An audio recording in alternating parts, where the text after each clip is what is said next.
રાજ્યમાં વધુ એકવાર નકલી પ્રોડક્ટની ફેક્ટરી ઝડપાઈ છે, જેમાં બનાસકાંઠાના પાલનપુર આબુ રોડ હાઈવે પર આવેલી સધીમા મિલ્ક પ્રોડક્ટ નામની ફેક્ટરીમાં પુરવઠા અધિકારીએ ટેન્કરનો પીછો કર્યો હતો, જેના બાદ દૂધના 2500 લીટર જથ્થાને જપ્ત કરીને ચકાસણી કરીને સેમ્પલ લેવામાં આવ્યા હતા. આ અંગેની માહિતી અનુસાર બનાસકાંઠા પુરવઠા અને ફૂડ વિભાગના અધિકારીઓએ સેમ્પલ લેવાની પ્રક્રિયા હાથ ધરી હતી. જોકે ફૂડ વિભાગની પ્રાથમિક તપાસમાં દૂધનું પરીક્ષણ કર્યું હતું, જેમાં દૂધનું સેમ્પલ ફેલ નીકળ્યું હતું.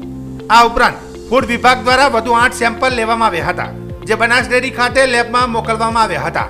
જોકે 8 સેમ્પલમાંથી 6 સેમ્પલ ફેલ નીકળ્યા હતા.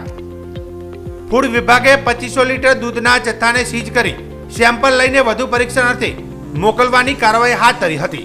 તેમજ પુરવઠા અને ફૂડ વિભાગની તપાસમાં આ શંકાસ્પદ દૂધ ભરેલું ટેન્કર ગાંધીનગરથી મંગાવાયું હતું, જેમાં ગાંધીનગરથી પાલનપુર લાવી મિલ્ક પ્રોડક્ટમાં ઠાલવવામાં આવતું હતું.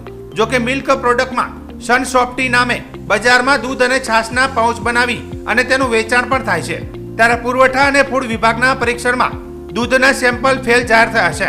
જે સધીમા ડેરીની પ્રોડક્ટો છે તેના પર સેમ્પલ લેવાશે અને શંકાસ્પદ સેમ્પલ જણાશે તો ડેરીને પણ સીઝ કરવામાં આવશે તેવું જણાવ્યું હતું.